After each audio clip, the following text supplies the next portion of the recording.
मुजस्मा आब हयात सरवरे कायनात साहिब श्री गुरु ग्रंथ साहब महाराज की मुकद्दस गोद के जुड़ बैठे मुअज़्ज़िज़ हाज़रीन, आओ सब तो पहला गुरुदेव पातशाह की बख्शिश मुकद्दस फतेह बुलंद करिए। कोई रसना वांझी न रहे। गज के आखियो जी वाहिगुरू जी का खालसा वाहिगुरू जी की फतेह। प्रबंधक साहबान दे वल्लों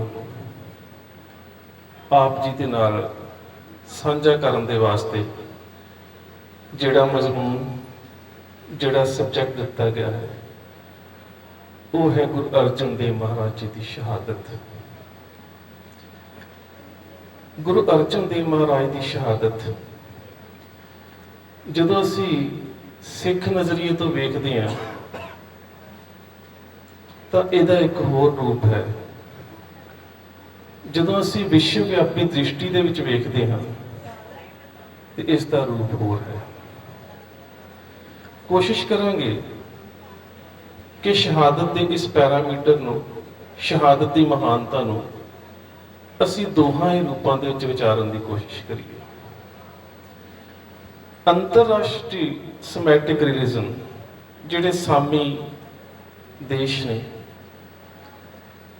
उन्होंने शहीद शब्द को इजाद किया। शहीद शब्द की खोज उन्होंने की। वैसे हिंदुस्तान की धरती के उपर तकरीबन 108 धार्मिक ग्रंथ रचे गए हैं, जिन्हां दे विच 4 वेद, 6 शास्त्र, 18 पुराण, 27 सिमरतियां, 52 उपनिषद और एक गायत्री मंत्र।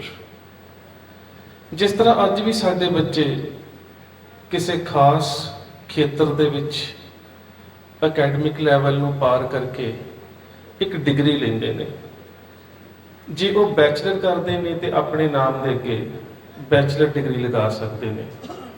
एक बच्चा मैडिकल लाइन दे विच जांदा है तो 5 साल बैचलर डिग्री करन तो बाद MBBS अगे लगा सकता है। जेकर वो मास्टर डिग्री करता है तो अपने अगे जिस भी शोबे दे विच, जिस भी खिते दे विच उसने अपनी स्पैशलिटी की होंदी है, जां मैडिसन जां सर्जरी, वो हिसाब के नाल MD जां MS लगा दिंदा है। जिहड़ी हिंदुत्व की विद्यक प्रणाली रही है उहदे विच जिहड़ी आश्रम प्रथा है, गुरुकुल प्रथा, उस गुरुकुल प्रथा दे विच जे कोई विद्यार्थी ब्रह्मचार्य आश्रम तो बाद गृहस्थ मार्ग का त्याग करके इन्हां 108 धर्म ग्रंथों का अध्ययन कर लैंदा है तो वो अपने नाम के अगे 108 शब्द की वरतों कर सकता सी। ये गल वखरी है। हुण तुसीं पंजाब च जाके वेखो, हर तीजी गड्डी के उपर लिखिया हुंदा 108 ब्रह्म ज्ञानी बाबा फलाना सिंह जी। जिन्होंने पंजाबी पढ़नी नहीं आती नाम के अगे उन्हें भी 108 ला ही लिया। पर 108 ला हो सकता है जिन्हें इन्हां 108 धर्म ग्रंथों का अध्ययन किया हो। पर इन्हां 108 धर्म ग्रंथों के विच शहीद शब्द नहीं।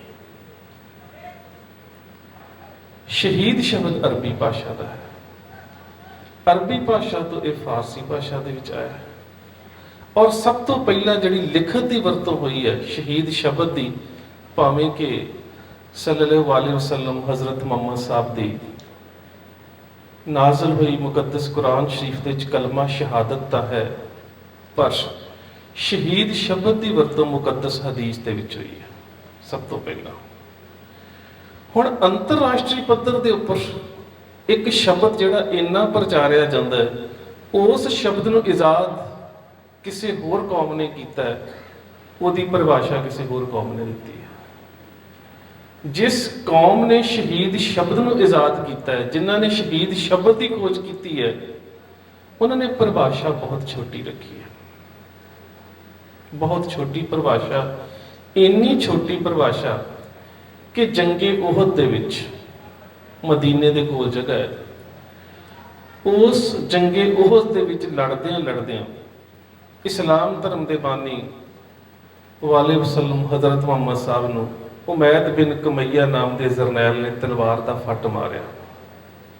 ਤਲਵਾਰ ਮੂੰਹ ਦੇ ਕੋਲ ਲੱਗੀ, ਬੇਹੋਸ਼ ਹੋ ਕੇ ਜ਼ਮੀਨ ਦੇ ਉੱਪਰ ਡਿੱਗ ਪਏ। ਉਹਨਾਂ ਸਮਿਆਂ ਦੇ ਵਿੱਚ ਕਈ ਵਾਰੀ ਇੰਜ ਕੀਤਾ ਜਾਂਦਾ ਸੀ ਕਿ ਕੁਝ ਲੋਕ ਅਜੇ ਜਿਉਂਦੇ ਹੁੰਦੇ ਸੀ ਪਰ ਮਰਨ ਦਾ ਨਾਟਕ ਕਰਦੇ ਸੀ ਕਿ ਦੁਸ਼ਮਣ ਮਰਿਆ ਹੋਇਆ ਸਮਝ ਕੇ ਛੱਡ ਜਾਵੇ। ਉਹ ਨਾਟਕ ਚੰਗੇ ਉਹਦ ਦੇ ਮੈਦਾਨ ਦੇ ਵਿੱਚ ਵੀ ਹੋਇਆ। ਤੇ ਜਿਹੜਾ ਦੁਸ਼ਮਣ ਹੁੰਦਾ ਸੀ ਉਹ ਵੀ ਬੜਾ ਚਲਾਕ ਸੀ। ਉਹਦੇ ਕੋਲ ਇੱਕ ਤਰੀਕਾ ਹੁੰਦਾ ਸੀ ਕਿ ਸੱਚਮੁੱਚ ਇਹ ਮਰ ਚੁੱਕਾ ਹੈ ਜਾਂ ਇਹ ਜਿਉਂਦਾ ਹੈ, ਉਹਦੀ ਪਰਖ ਦੇ ਵਾਸਤੇ ਉਹ ਪੱਥਰ ਦੇ ਨਾਲ ਉਸਦੇ ਦੰਦ ਤੋੜ ਕੇ ਵੇਖਦਾ ਸੀ। ਕੁਦਰਤ ਨੇ ਜੇ ਬੰਦਾ ਮੌਤ ਦਾ ਨਾਟਕ ਕਰ ਰਿਹਾ ਹੈ ਤੇ ਦੰਦ ਤੋੜਿਆ ਜਾਵੇ ਤੇ ਉਹ ਹਿੱਲੇਗਾ, ਉਹ ਤੜਫੇਗਾ। ਮੁਹੰਮਦ ਸਾਹਿਬ ਦਾ ਇੱਕ ਦੰਦ ਤੋੜਿਆ ਗਿਆ, ਮੁਹੰਮਦ ਸਾਹਿਬ ਨਹੀਂ ਹਿੱਲੇ। ਔਰ ਇਸ ਗੱਲ ਦਾ ਜ਼ਿਕਰ ਵਾਰਿਸ ਨੇ ਆਪਣੀ ਹੀਰ ਦੇ ਵਿੱਚ ਕੀਤਾ ਹੈ, ਦਿੱਤੀ ਜ਼ਹਿਰ ਤਕਦੀਰ ਨੇ ਹਸਨ ਤਾਈ, ਸੀਸ ਸ਼ਾਹ ਹੁਸੈਨ ਦਾ ਕੱਟਦੀ ਹੈ, ਵਾਰਿਸ ਨਬੀ ਦਾ ਦੰਦ ਸ਼ਹੀਦ ਹੋਇਆ, ਤਕਦੀਰ ਨਾ ਕਿਸੇ ਤੋਂ ਹਟਦੀ ਹੈ। ਉਹਨਾਂ ਟੁੱਟੇ ਹੋਏ ਦੰਦ ਦੇ ਨਾਲ ਵੀ ਸ਼ਹੀਦ ਸ਼ਬਦ ਜੋੜ ਦਿੱਤਾ। ਉਹਨਾਂ ਟੁੱਟੇ ਹੋਏ ਦੰਦ ਨੂੰ ਵੀ ਕਿਹਾ ਕਿ ਸ਼ਹੀਦ ਹੈ।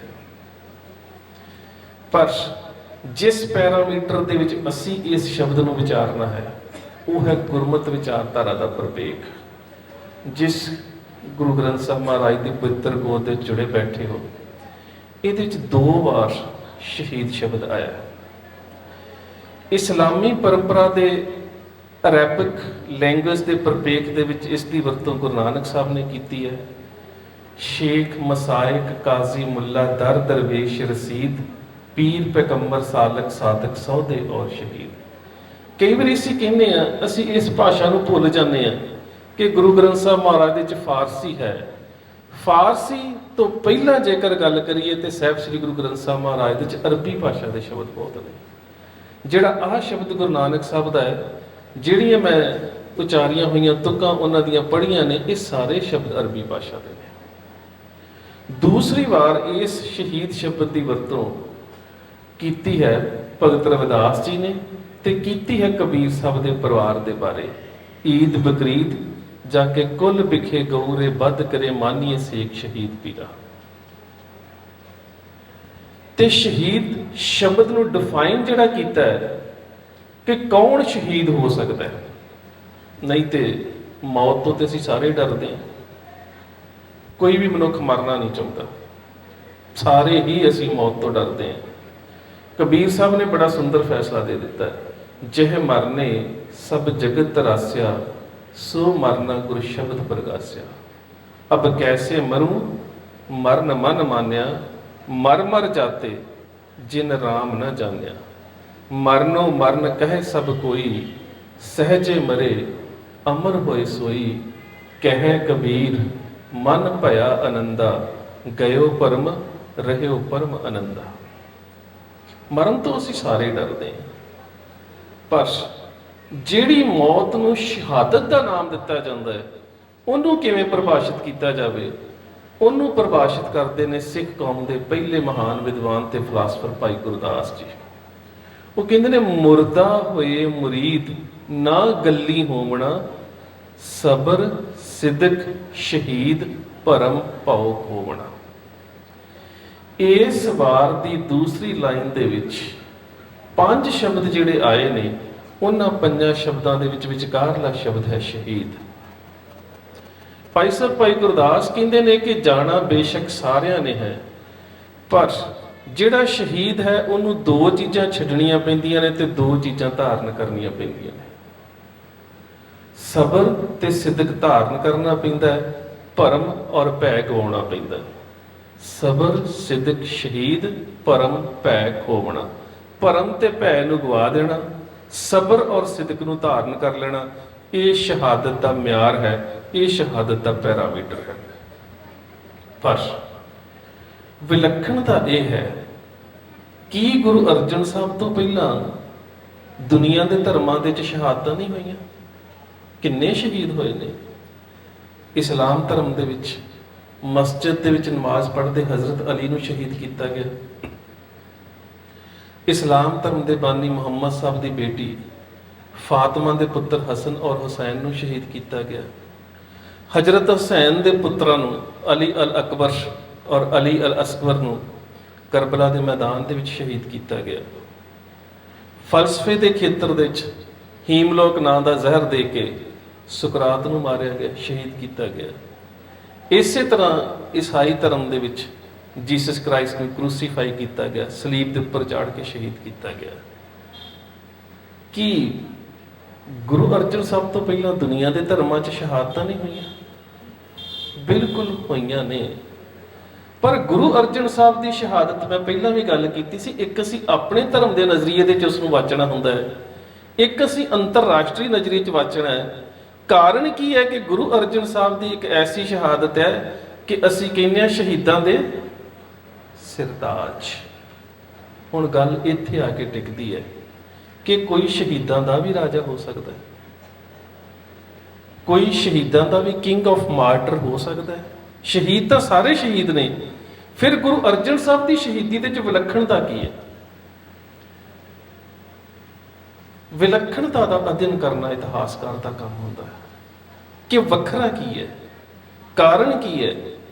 ਉਹਨਾਂ ਦੇ ਨਾਲ ਵੀ ਕੇਵਲ ਸ਼ਹੀਦ ਸ਼ਬਦ ਲੱਗ ਸਕਦਾ ਸੀ, ਪਰ ਗੁਰੂ ਅਰਜਨ ਸਾਹਿਬ ਦੇ ਨਾਲ ਅਸੀਂ ਸ਼ਹੀਦਾਂ ਦੇ ਸਰਤਾਜ ਸ਼ਬਦ ਦੀ ਵਰਤੋਂ ਕਿਉਂ ਕੀਤੀ?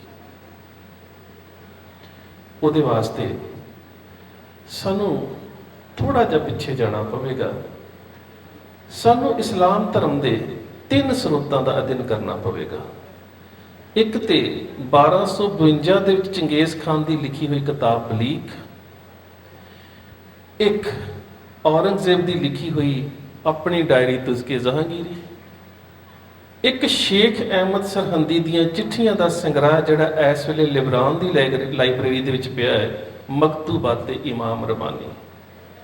ਇਹਨਾਂ ਦੇ ਵਿੱਚੋਂ ਇੱਕ ਕਿਤਾਬ ਮੰਗੋਲੀਅਨ ਭਾਸ਼ਾ ਦੇ ਵਿੱਚ ਹੈ, ਇੱਕ ਕਿਤਾਬ ਫਾਰਸੀ ਭਾਸ਼ਾ ਦੇ ਵਿੱਚ ਹੈ, ਇੱਕ ਕਿਤਾਬ ਅਰਬੀ ਭਾਸ਼ਾ ਦੇ ਵਿੱਚ ਹੈ। ਜਿੰਨਾ ਚਿਰ ਤੱਕ ਅਸੀਂ ਇਹਨਾਂ ਤਿੰਨਾਂ ਸਰੋਤਾਂ ਦਾ ਅਧਿਐਨ ਨਹੀਂ ਕਰਾਂਗੇ, ਉਹਨਾਂ ਚਿਰ ਤੱਕ ਸਾਡੇ ਸਾਹਮਣੇ ਇਹ ਪਰਿਭਾਸ਼ਾ ਨਹੀਂ ਆਵੇਗੀ ਕਿ ਗੁਰੂ ਅਰਜਨ ਸਾਹਿਬ ਮਹਾਰਾਜ ਦੀ ਸ਼ਹਾਦਤ ਦੇ ਵਿੱਚ ਵੱਖਰਾ ਕੀ ਹੈ, ਕਿਉਂ ਸ਼ਹੀਦਾਂ ਦੇ ਸਰਤਾਜ ਨੇ। ਭਾਵੇਂ ਕਿ ਜਿਹੜਾ ਸ਼ਹਾਦਤ ਦਾ ਵਰਤਾਰਾ ਬਹੁਤ ਹੀ ਵੱਡੇ ਫਲਸਫੇ ਦੇ ਰੂਪ ਦੇ ਵਿੱਚ ਭਾਈ ਗੁਰਦਾਸ ਨੇ ਸਾਂਝਾ ਕੀਤਾ ਹੈ, ਉਹਦੇ ਵਿੱਚ ਆਪਣੇ ਆਪ ਦੇ ਵਿੱਚ ਇੱਕ ਬੜੀ ਵੱਡੀ ਵਿਲੱਖਣਤਾ ਹੈ। ਪਰ ਉਹ ਸ਼ਹਾਦਤ ਦਾ ਵਰਤਾਰਾ ਹੈ, ਪਰਿਭਾਸ਼ਿਤ ਨਹੀਂ ਕੀਤਾ ਗਿਆ। ਉਹਨਾਂ ਨੇ ਜਿਸ ਘਟਨਾ ਦਾ ਜ਼ਿਕਰ ਕੀਤਾ ਹੈ, ਉਹਦੇ ਵਿੱਚ ਸ਼ਹਾਦਤ ਦੇ ਦੌਰਾਨ ਗੁਰੂ ਅਰਜਨ ਸਾਹਿਬ ਦੇ ਸਿਦਕ ਦਾ ਔਰ ਉਹਨਾਂ ਦੀ ਨਿਰਮਲਤਾ ਦਾ, ਉਹਨਾਂ ਦੀ ਨਿਰਮਾਣਤਾ ਦਾ ਔਰ ਉਹਨਾਂ ਦੇ ਮਨ ਦੀ ਸੀਤਲਤਾ ਦਾ ਜ਼ਿਕਰ ਕੀਤਾ। ਪ੍ਰਮਾਣ ਇੰਨੇ ਪਿਆਰੇ ਨੇ ਕਿ ਉਹਨਾਂ ਪ੍ਰਮਾਣਾਂ ਦੇ ਮੱਦੇਨਜ਼ਰ ਜੇਕਰ ਤੁਸੀਂ ਆਪਣੀ ਮਾਨਸਿਕਤਾ ਦੇ ਵਿੱਚ ਇੱਕ ਅਕਸ ਨੂੰ ਉਭਾਰਨ ਦੀ ਕੋਸ਼ਿਸ਼ ਕਰਦੇ ਹੋ ਨਾ ਕਿ ਉਹ ਵਰਤਾਰਾ ਕਿਵੇਂ ਦਾ। ਭਾਈ ਗੁਰਦਾਸ ਦੀ ਰਚਨਾ ਜਿਸ ਦੀ ਅੰਤਮ ਪੰਕਤੀ ਹੈ, ਗੁਰ ਅਰਜਨ ਵਿਟਹੋ ਕੁਰਬਾਣੇ। ਹੁਣ ਉਹਦੀਆਂ ਜਿਹੜੀਆਂ ਪਹਿਲੀਆਂ ਲਾਈਨਾਂ ਨੇ, ਉਹਨਾਂ ਨੂੰ ਪੜ੍ਹਦਿਆਂ ਭਾਈ ਗੁਰਦਾਸ ਦੀ ਰਚਨਾ ਦੀਆਂ, ਉਹਨਾਂ ਨੂੰ ਪੜ੍ਹਦਿਆਂ ਤੁਸੀਂ ਗੁਰੂ ਅਰਜਨ ਦੇਵ ਮਹਾਰਾਜ ਦੀ ਸ਼ਹਾਦਤ ਦਾ ਚਿੱਤਰਨ ਜਿਹੜਾ ਹੈ ਉਹਨੂੰ ਸਮਝਣ ਦਾ ਯਤਨ ਕਰੋ। ਦੇਗ ਦੇ ਵਿੱਚ ਉਬਾਲਿਆ ਜਾ ਰਿਹਾ ਹੈ ਗਰਮ ਪਾਣੀ ਦੇ ਵਿੱਚ, ਪਰ ਉਦੋਂ ਮਨ ਦੀ ਅਵਸਥਾ ਕੀ ਹੈ? ਭਾਈ ਗੁਰਦਾਸ ਕਹਿੰਦੇ ਨੇ, ਰਹਿੰਦੇ ਗੁਰ ਦਰਿਆਓ ਵਿੱਚ ਮੀਨ ਕੁਲੀਨ ਹੇਤ ਨਿਰਵਾਣੀ। ਹੇਤ ਹੁੰਦਾ ਹੈ ਡੈਡੀਕੇਟਡ ਟੂ ਐਨੀ ਕਾਜ਼, ਕਿਸੇ ਕੰਮ ਦੇ ਵਾਸਤੇ। ਨਿਰਵਾਣ ਕੀ ਹੈ? ਜੋਤੀ ਜੋਤ, ਸ਼ਹਾਦਤ ਦੀ ਅਵਸਥਾ, ਕਿ ਸ਼ਹਾਦਤ ਦੀ ਕਾਜ਼ ਦੇ ਵਾਸਤੇ ਗੁਰੂ ਸਾਹਿਬ ਨੂੰ ਦੇਗ ਦੇ ਵਿੱਚ ਉਬਾਲਿਆ ਜਾ ਰਿਹਾ ਹੈ, ਪਰ ਮਨ ਇੰਨਾ ਸੀਤਲ ਹੈ ਜਿਸ ਤਰ੍ਹਾਂ ਪਾਣੀ ਦੇ ਵਿੱਚ ਮੱਛੀ ਹੈ। ਸ਼ਹਾਦਤ ਨੂੰ ਕਿੰਨੇ ਵੱਡੇ ਰੂਪ ਦੇ ਵਿੱਚ ਅਸੈਪਟੈਂਸ ਦਿੱਤੀ ਜਾ ਰਹੀ ਹੈ, ਕਿੰਨੇ ਵੱਡੇ ਰੂਪ ਦੇ ਵਿੱਚ ਪ੍ਰਵਾਨ ਕੀਤਾ ਜਾ ਰਿਹਾ ਹੈ। ਅਗਲੀ ਗੱਲ, ਦਰਸ਼ਨ ਦੇਖ ਪਤੰਗ ਜਿਉਂ। ਅਕਸਰ ਅਸੀਂ ਵੇਖਦੇ ਹਾਂ ਕਿ ਜਦੋਂ ਜਲ ਰਹੀ ਹੁੰਦੀ ਹੈ ਮੋਮਬੱਤੀ, ਪਤੰਗੇ ਆਪਣੇ ਆਪ ਉਹਦੇ ਉੱਪਰ ਆਉਂਦੇ ਨੇ, ਪਰ ਕਦੀ ਮੋਮਬੱਤੀ ਪਤੰਗੇ ਦੇ ਕੋਲ ਨਹੀਂ ਗਈ। ਇਹ ਪਿਆਰ ਦੀ ਸੰਪੂਰਨਤਾ ਨਹੀਂ ਹੈ, ਇਹ ਪੂਰਨ ਪਿਆਰ ਨਹੀਂ ਹੈ। ਪਿਆਰ ਦੀਆਂ ਬਹੁਤ ਉਦਾਹਰਨਾਂ ਅਸੀਂ ਦਿੰਦੇ ਹਾਂ, ਮੱਛੀ ਔਰ ਪਾਣੀ ਦੀ ਉਦਾਹਰਨ ਦਿੱਤੀ ਜਾਂਦੀ ਹੈ, ਫੁੱਲ ਦੀ ਤੇ ਭੰਵਰੇ ਦੀ ਉਦਾਹਰਨ ਦਿੱਤੀ ਜਾਂਦੀ ਹੈ। ਇਸੇ ਤਰ੍ਹਾਂ ਸ਼ਮਾ ਦੀ ਤੇ ਪਰਵਾਨੇ ਦੀ ਉਦਾਹਰਨ ਦਿੱਤੀ ਜਾਂਦੀ ਹੈ। ਰਾਗ ਔਰ ਮਿਰਗ ਦੀ ਉਦਾਹਰਨ ਦਿੱਤੀ ਜਾਂਦੀ ਹੈ। ਚੱਕਵੇ ਤੇ ਚਕੋਰ ਦੀ ਉਦਾਹਰਨ ਚੰਦਰਮਾ ਔਰ ਸੂਰਜ ਦੇ ਨਾਲ ਦਿੱਤੀ ਜਾਂਦੀ ਹੈ। ਪਰ ਭਾਈ ਸਾਹਿਬ ਭਾਈ ਗੁਰਦਾਸ ਇੱਕ ਵੱਖਰਾ ਖਿਆਲ ਸਾਡੇ ਸਾਹਮਣੇ ਰੱਖ ਦਿੰਦੇ ਨੇ। ਉਹ ਕਹਿੰਦੇ ਨੇ ਤੁਸੀਂ ਪਿਆਰ ਦੀਆਂ ਉਦਾਹਰਨਾਂ ਦਿੰਦੇ ਹੋ, ਮੁਬਾਰਕ ਹੈ, ਪ੍ਰਵਾਨ ਹੈ, ਕਿਉਂਕਿ ਇਹ ਪਰਿਵਾਰ ਜਿਹੜੀਆਂ ਪਿਆਰ ਦੀਆਂ ਉਦਾਹਰਨਾਂ ਨੇ ਨਾ, ਇਹ ਸੇਵਕ ਦੇ ਵੱਲੋਂ ਨੇ, ਇਹ ਸੇਵਕ ਦੇ ਵੱਲੋਂ ਨੇ, ਇਹ ਸਿੱਖ ਦੇ ਵੱਲੋਂ ਨੇ, ਇਹ ਮੁਰੀਦ ਦੇ ਵੱਲੋਂ ਨੇ, ਇਹ ਮੁਰਸ਼ਿਦ ਦੇ ਵੱਲੋਂ ਨਹੀਂ। ਪਰ ਭਾਈ ਸਾਹਿਬ ਭਾਈ ਗੁਰਦਾਸ ਜਿਹੜਾ ਖਿਆਲ ਪੇਸ਼ ਕਰਦੇ ਨੇ, ਕਹਿੰਦੇ ਦੀਪਕ ਪਤੰਗ ਅਲ ਕਮਲ ਸਲਲ ਮੀਨ ਚੱਕਵੈ ਚਕੋਰ ਮ੍ਰਿਗ ਰਵ ਸਸ ਨਾਦ ਹੈ ਪ੍ਰੀਤ ਇੱਕ ਅੰਗੀ ਬਹੁਰੰਗੀ ਨ ਸੰਗੀ ਕੋਈ ਸਭੇ ਦੁਖਦਾਈ ਨਾ ਸਹਾਈ ਅੰਤ ਆਦ ਹੈ ਜੀਵਤ ਨ ਸਾਧ ਸੰਗ ਮੋਏ ਨ ਪਰਮਗਤ ਗਿਆਨ ਧਿਆਨ ਪ੍ਰੇਮ ਰਸ ਪ੍ਰੀਤਮ ਪ੍ਰਸਾਦ ਹੈ। ਉਹ ਕਹਿੰਦੇ ਨੇ ਕਿ ਮੱਛੀ ਤੇ ਪਿਆਰ ਕਰਦੀ ਹੈ, ਪਰ ਪਾਣੀ ਕਦੋਂ ਪਿਆਰ ਕਰਦਾ ਹੈ? ਮੱਛੀ ਤੜਫਦੀ ਹੋਵੇ ਤੇ ਕਦੀ ਪਾਣੀ ਕੋਲ ਨਹੀਂ ਆਉਂਦਾ। ਇਸੇ ਤਰ੍ਹਾਂ ਪਤੰਗਾ ਤੇ ਪਿਆਰ ਕਰਦਾ ਹੈ, ਪਰ ਸ਼ਮਾ ਤੇ ਕਦੀ ਕੋਲ ਨਹੀਂ ਆਈ। ਭੰਵਰਾ ਪਿਆਰ ਕਰਦਾ ਹੈ, ਫੁੱਲ ਤਾਂ ਕਦੀ ਕੋਲ ਨਹੀਂ ਆਉਂਦਾ। ਚਕਵਾ ਪਿਆਰ ਕਰਦਾ ਹੈ, ਸੂਰਜ ਕਦੀ ਕੋਲ ਨਹੀਂ ਆਉਂਦਾ। ਚਕੋਰ ਪਿਆਰ ਕਰਦਾ ਹੈ, ਚੰਦਰਮਾ ਕੋਲ ਨਹੀਂ ਆਉਂਦਾ। ਉਹ ਕਹਿੰਦੇ ਨੇ ਇਹ ਵਨ ਸਾਈਡਡ ਲਵ ਹੈ। ਪ੍ਰੀਤ ਇੱਕ ਅੰਗੀ, ਇੱਕ ਪਾਸੇ ਦਾ ਪਿਆਰ ਹੈ। ਤੇ ਪਿਆਰ ਦੀ ਫਿਰ ਸੰਪੂਰਨਤਾ ਕਿੱਥੇ ਹੈ? ਚਰਨ ਸ਼ਰਨ ਗੁਰ ਏਕ ਪੈਂਡਾ ਜਾਏ ਚੱਲ ਸਤਿਗੁਰ ਕੋਟ ਪੈਂਡਾ ਆਗੇ ਹੋਏ ਲੇਤ। ਇਹ ਪਿਆਰ ਦੀ ਸੰਪੂਰਨਤਾ ਹੈ ਕਿ ਸਿੱਖ ਇੱਕ ਕਦਮ ਚੱਲਦਾ ਹੈ ਤੇ ਗੁਰੂ ਕਰੋੜਾਂ ਕਦਮ ਚੱਲ ਕੇ ਆ ਜਾਂਦਾ ਹੈ। ਹੁਣ ਉਸੇ ਹੀ ਸਿੱਖੀ ਦੇ ਵਿੱਚ ਸ਼ਹਾਦਤ ਦਾ ਰੰਗ ਭਰਨ ਦੇ ਵਾਸਤੇ ਗੁਰੂ ਸਾਹਿਬ ਆਪ ਜਾ ਰਹੇ ਨੇ। ਕਿਸ ਤਰ੍ਹਾਂ? ਜਿਸ ਤਰ੍ਹਾਂ ਦਰਸ਼ਨ ਦੇਖ ਪਤੰਗ ਜਿਉ ਜੋਤੀ ਅੰਦਰ ਜੋਤ ਸਮਾਣੀ ਸ਼ਬਦ ਸੁਰਤ ਲਿਵ ਮਿਰਗ ਜਿਉ ਭੀੜ ਪਈ ਚਿਤ ਅਵਰ ਨਾ ਆਣੀ ਚਰਨ ਕਮਲ ਮਿਲ ਭੌਰ ਜਿਉ ਸੁਖ ਸੰਪਟ ਸੰਗ ਰਹਿਣ ਮਿਹਾਣੀ। ਇਹ ਸਾਰੀਆਂ ਉਦਾਹਰਨਾਂ ਕਿਉਂ ਦੇ ਦਿੱਤੀਆਂ ਭਾਈ ਸਾਹਿਬ ਭਾਈ ਗੁਰਦਾਸ ਨੇ? ਇਹ ਉਦਾਹਰਨਾਂ ਇਸ ਕਰਕੇ ਦਿੱਤੀਆਂ, ਇਹਨਾਂ ਉਦਾਹਰਨਾਂ ਨੂੰ ਸਮਝਣ ਦੇ ਵਾਸਤੇ ਤੁਹਾਨੂੰ ਇੱਕ ਇਸਲਾਮੀ ਕਵੀ ਫੈਜ਼ ਦੇ ਸ਼ੇਰ ਨੂੰ ਸਮਝਣਾ ਪਵੇਗਾ। ਉਹ ਕਹਿੰਦਾ ਜੇ ਜਾਨ ਤੋਂ ਆਨੀ ਜਾਨੀ ਹੈ ਇਸ ਜਾਨ ਕੀ तो कोई बात नहीं जिस दज से कोई मकतल में गया वो शान सलामत रहती है। फारसी के 4 शब्द ने कतल, कातल, मकतल और मकतूल। कतल है करन दी क्रिया, कातल जिहड़ा उस क्रिया नूं करदा है, मकतूल जिस दा कतल कीता जांदा है ते मकतल जिस जगह ते कतल कीता जांदा है। कहंदा है कि शहादत दी विलक्षणता उदों पैदा हुंदी है ਜਦੋਂ ਮਕਤੂਲ ਖੁਦ ਚੱਲ ਕੇ ਮਕਤਲ ਦੇ ਵਿੱਚ ਜਾਂਦਾ ਹੈ। ਗੁਰੂ ਅਰਜਨ ਸਾਹਿਬ ਨੂੰ ਗ੍ਰਿਫਤਾਰ ਕਰਕੇ ਨਹੀਂ ਲਿਜਾਇਆ ਗਿਆ। ਵਿਲੱਖਣਤਾ ਇਹ ਹੈ, ਗੁਰੂ ਸਾਹਿਬ ਆਪ ਸ਼ਹਾਦਤ ਦੇ ਵਾਸਤੇ ਗਏ, ਗ੍ਰਿਫਤਾਰ ਕਰਕੇ ਨਹੀਂ ਲਿਜਾਇਆ ਗਿਆ। ਮੈਂ ਦੁਨੀਆ ਦੇ ਬਾਕੀ ਧਰਮਾਂ ਦੇ ਜਿਹੜੇ ਰਹਿਬਰਾਂ ਦੀ ਸ਼ਹਾਦਤ ਦੀ ਗੱਲ ਕੀਤੀ ਹੈ, ਉਹਨਾਂ ਨੂੰ ਅਰੈਸਟ ਕੀਤਾ ਗਿਆ, ਗ੍ਰਿਫਤਾਰ ਕੀਤਾ ਗਿਆ।